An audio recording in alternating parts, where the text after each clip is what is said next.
Hey everybody, today I want to talk about my favorite US Beatles Capitol Records pressing from the 1960s. Recently, of course, the Capitol albums have been a big topic because there's a new box set coming out, which you can see right here, coming out November 22nd. I'm very excited to get that in my hands and listen to it. And I made a video talking about the good and the bad, and you can watch that video right here. But because that box set's coming out, like I said, the Capitol albums have definitely been on my mind, and I've been thinking about some of my favorite pressings of the Capitol albums. And I was thinking about what's my very, very favorite pressing if I had to pick just one from the 1960s that I would decide is just the best sounding of all the ones I have in my collection. Now, of course, Capitol released all the Beatles albums throughout the 60s, the 70s, and the 80s. And then when the CDs came out, of course, they stopped doing the Capitol albums and put out just the UK albums of the Beatles. But in the 70s and 80s, there were some really, really nice pressings done by like Jay LeMay and Wally on like the Capitol Purple label. There was the Capitol Orange label. They even went back to the Rainbow label as well.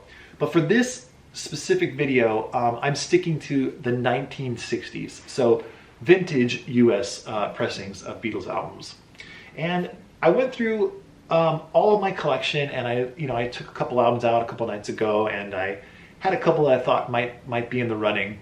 But really, when it came down to it, the one that I thought was the one I remembered as the best sounding pressing is the hands down winner. And it probably won't be surprising to you that it is the Magical Mystery Tour, the mono pressing of Magical Mystery Tour. This happens to be a Los Angeles pressing of it. Capitol had numerous pressing plants throughout the United States, like Los Angeles, Scranton, Jacksonville, Winchester. But this is a Los Angeles pressing. And it is, of course, on the Rainbow label, which I will show you right now.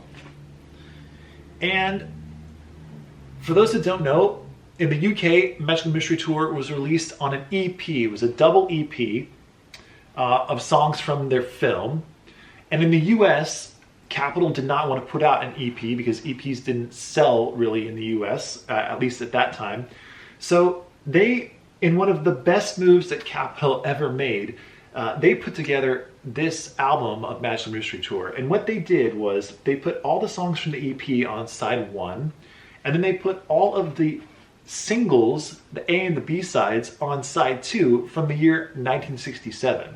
So unlike some of the other Capitol compilations like the Beatles' second album, or Something New, or Yesterday and Today, or Beatles 6, which are they all have their own good qualities about them, but a lot of them pick songs from like very, very different eras is what I would say. For example, like on Yesterday and Today, you get the song Yesterday with the song Andrew Bird Can Sing. And while they're both great songs, they are both just, light years away from each other as far as I'm concerned, as far as the Beatle era songs go. That being said, I still love that album. But what's really great and what was really smart about Magical Mystery Tour that Capitol Records did here is that they kept all the songs from 1967 and kept them all on one album. So all these songs go together, in my opinion. And it worked so well, in fact, that EMI, the Beatles UK version of their record label, when the CDs came out in the late 80s, they decided to issue Magical Mystery Tour, the US version, and make it the standard way that Magical Mystery Tour was released. And of course, that's the way that we all know it now, to this day. In fact, when I was growing up, this is the version of Magical Mystery Tour that I knew and loved. In fact, this used to be like one of my favorite all-time Beatles albums. A friend of mine, my childhood best friend, we would listen to this over and over and over again, the CD version, and we just absolutely just loved it. In fact, I think we liked it even more than Sgt. Pepper at the time. Of course, now my opinion's changed a little bit. I love Sgt. Pepper, but I loved Magical Mystery Tour and thought it was just such a stellar, amazing album. And then, of course, years later, when I found out that this isn't actually the way the Beatles intended it to come out, other than, of course, the EP, it was kind of hard for me to contemplate, I guess, because it just seemed like such a amazing album. And of course, it is. But this particular pressing, this mono pressing, it really is just a stellar sounding record, and I highly recommend it to anyone who's looking to, get a solid mono pressing of Magical Mystery Tour. Now, of course, there are other ways to hear Magical Mystery Tour, and maybe better ways. Like the German stereo pressing is absolutely amazing. It's probably the best Beatles pressing you can get as far as overall sound quality. It is just an amazing experience, and I've of course talked about that on my channel a lot. A lot of other people have talked about it. But as far as the mono goes, the mono mix of Magical Mystery Tour, you can't go wrong with this Capitol pressing. It's just got great low end. It's got so much punch and just that warm analog feel that you can only get from these vintage pressings. I can't say enough about it. It's just from the start of the album, from Magical Mystery Tour, the title song, all the way to the very end, which I believe is All You Need Is Love. It's just brilliant. And it goes without saying, of course, the songs themselves are brilliant. It's the Beatles after all. But if you are a longtime record collector and just a huge fan of audio, when you get that pressing that is just something extra special, it really is, it's indescribable. There's just so much going on there. There's so much depth to the music.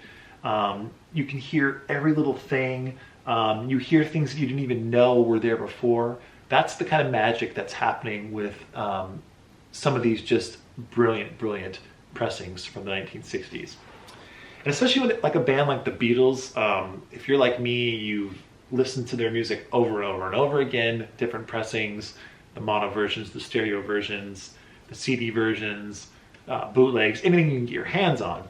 So when you can get an extra special pressing that sounds extra good, it really is something special. But getting back to Magical Mystery Tour and this mono pressing, I really think it is the best pressing of any of the Beatles' Capitol albums from the 1960s. It's a pressing that I think everyone should have in their collection, even if you don't live in the United States, if you grew up with the UK albums.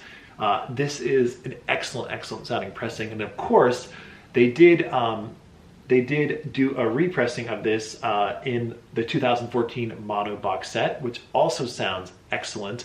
And for my money, it actually sounds better than this. But those are getting harder and harder to find, of course, the 2014 mono box set pressings. So if you can't get one of those, go to your local record shop. I'm sure you can find a mono Capitol pressing of Magical Mystery Tour. I see these all the time in shops. Finding one in really minty condition might be a little bit tricky and might cost you a little bit more than normal, but it is definitely worth it. So this is my pick for my favorite 1960s Capitol pressing by the Beatles, the mono Magical Mystery Tour. I'd love to know in the comments below if you agree with what I'm saying, or if maybe you think there's a better US Capitol pressing from the 1960s of the Beatles. Let me know in the comments below, and stay tuned for more videos because they're coming, and hope you're all doing well. Take care, and bye for now.